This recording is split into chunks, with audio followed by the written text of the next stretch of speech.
It's really important to have a safety net of some kind. And honestly, it's just regard. It's just unconditional, positive regard.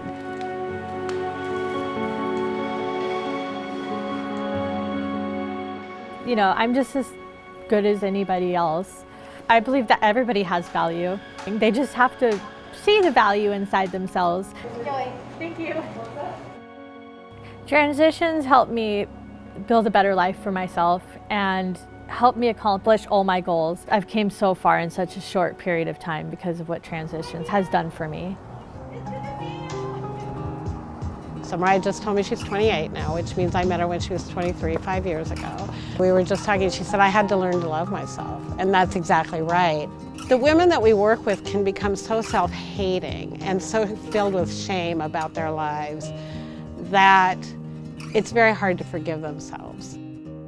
I was a really well-behaved kid when I was a kid, but when I became a teenager, I started making really bad choices. When I was 13, I ran away from home and I started using drugs, and I got into really unhealthy relationships all throughout my teenage years. She was running away from her mom and me and everybody through her teen years, and she was homeless and on the streets. You know, I'd see her and my heart would break and she'd run away from me. And then I got my housing voucher when I was 23, and I stayed clean for almost a year, but I didn't want it for myself. I wasn't ready. And I went back out, and for a couple more years. I would see her, she would come into the Hearth, and she clearly was no longer housed and was back on the street, and it was scary. It was scary just imagining what was going on. And this time she really went bad. I mean, she was living in the house of charity. They would pick her up in the middle of the night. She was sleeping out in the snow. I would drive by every day, and I would see her walking around in circles, and she was losing her mind. I hate meth. I hate meth. It was like, looking back, I even feel sad for myself because I was just, what I was doing, I was out there all winter long without a coat, and it was insanity. It was so hard for me to get out of that lifestyle. But I prayed to God, and right after, a cop kept telling me to go to community court. So he arrested me, and I went to community court. This was different. You could tell this was different. And it was very serendipitous because the Homeyard Cottages was just accepting people on the wait list. And I'm like, Miriah, here's the application. You got to get on this if you really want this to happen. And she just was amazing. I went to my parents and I told everybody, I'm ready this time. I'm actually going to stay clean, and I'm starting a life for myself. I'm going to do good, and I'm going to do it. I'm going to show everybody. And so I did. She just blossomed. I mean, we have people come into the Hearth all the time and say, oh, I couldn't have made it without you. And that's a lovely thought, and probably there's some truth to that. But the truth is they couldn't have made it without themselves. And they did the hard work. I moved in here and I was all happy and all these good things were happening. After living here for a couple months, I started going to barista training at the New Leaf Bakery. And that was a lot of fun. At the same time, I was going to mental health and outpatient drug and alcohol. And not only do I have hope, but I'm carrying it out. A lot of times coming from homelessness, people don't have a lot of trust, and they don't really know how to be a neighbor or a tenant. So really just having a safe place to learn how to grow and become the person that they want to be. So our services have really been designed to meet people in whatever place they find themselves in, and that might be needing a shower and a warm place to be, to people who are so eager to go out, find a job, get employment.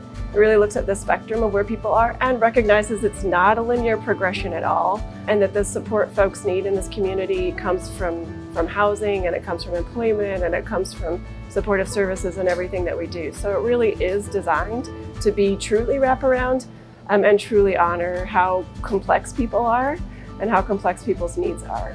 I have a clipboard, and it used to have all my accomplishments on it, like I graduated ukulele class. I didn't skip any classes, so they actually gave me an ukulele. Now, I'm actually living life. It just keeps getting better and better, and then I got my license. and driving is a lot of fun.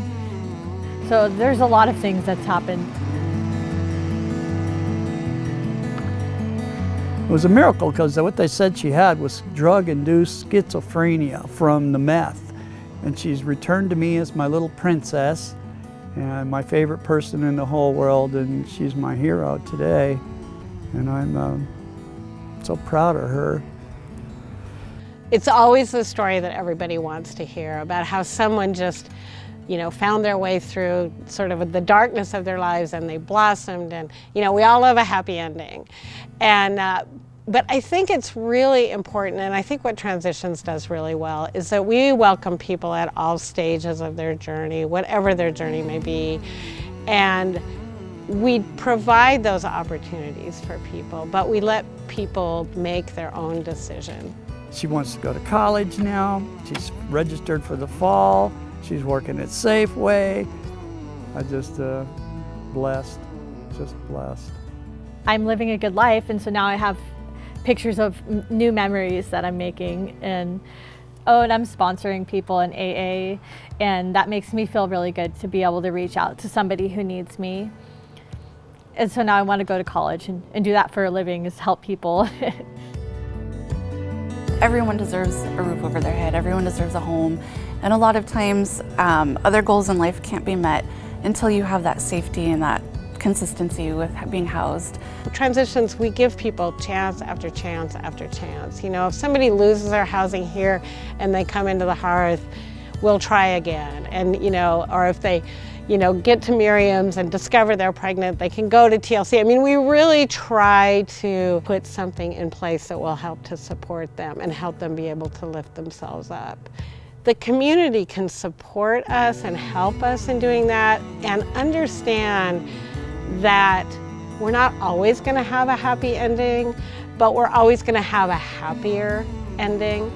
You have to believe that you're worth it, and you have to have the courage to step out there and really do it.